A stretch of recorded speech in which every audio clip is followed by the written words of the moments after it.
Obrigada, Sr. Presidente da Câmara.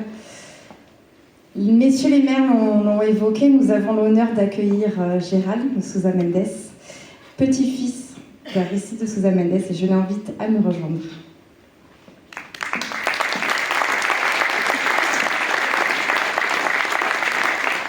Bon après-midi, monsieur le maire de Carregal do Sol, monsieur le maire d'Alvarez-la-Grave, cher ami Emmanuel Dias, Emmanuel Nabaïch.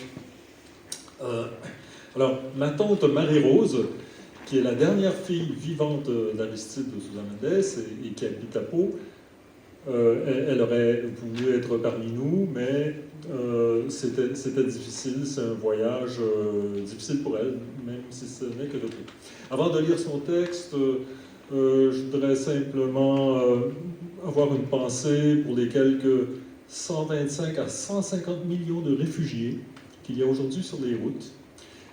Des réfugiés qui sont parfois déplacés dans leur propre pays à cause des guerres, ou alors des demandeurs d'asile, ici en Europe, des migrants parfois environnementaux, qui, si on se rappelle l'histoire, on devra en tirer les leçons, alors qu'aujourd'hui, ces gens sont parfois rejetés aux frontières, retournés, on leur offre, dans plusieurs pays, même ici en Europe, on leur refuse les soins médicaux, ils sont souvent stigmatisés aux États-Unis, donc on n'a qu'à penser aux leçons de l'histoire peut-être pour penser à nos comportements et j'ai envie de dire que la mémoire d'Aristide de Sousa Mendes donne la force, le courage, l'inspiration à ceux qui peuvent faire une différence pour tous ces gens.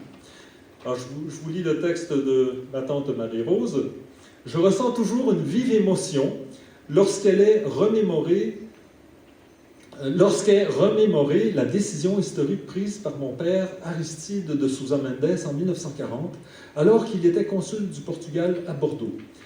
Désobéissant aux ordres du premier ministre portugais Salazar, il délivre des visas à plusieurs milliers de réfugiés persécutés qui fuient le nazisme via le Portugal, pays neutre lors de la guerre.